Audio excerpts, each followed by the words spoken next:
New tonight, numbers from the Tennessee Bureau of Investigation show law enforcement with the 313 initiative have seized more than 150 pounds of meth.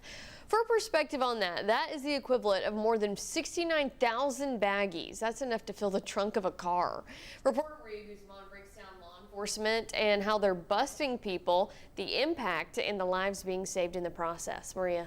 Yes, Katie, agencies and nonprofits are calling this project a lifesaver. That's because law enforcement officers are disrupting drug trafficking from Detroit to Knoxville, ultimately stopping those drugs from reaching the hands of East Tennesseans and helping to stop overdoses. If a small seeds drug stash can save lives, then the 313 initiative continues to save hundreds over the past 2 years. You are seeing massive numbers of lives that are being saved by the drugs that are being removed from the street.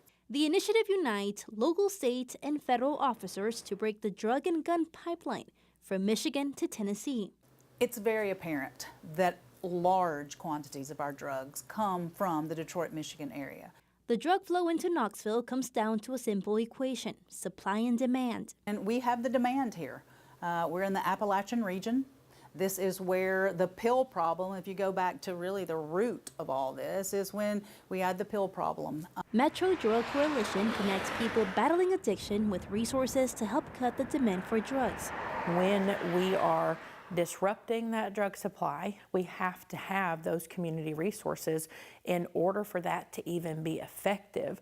A bust of meth, fentanyl, heroin, and cocaine is also shifting Knoxville's drug supply. We typically see is a change in that drug supply.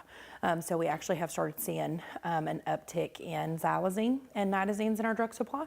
And then also we have seen where now stimulants have been on an upward trend. A dent in the supply chain helps lower overdose numbers in Knox County. Advocates say stopping the pipeline requires both law enforcement and community groups. It is a collective group of agencies working together that is causing what we're seeing right now. Remove drugs, remove guns, remove offenders from our streets, and by doing that, to ultimately save lives. It's been 2 years since the 313 initiative launched, and law enforcement has made more than 400 related arrests. Katie. All right, Maria, thank you.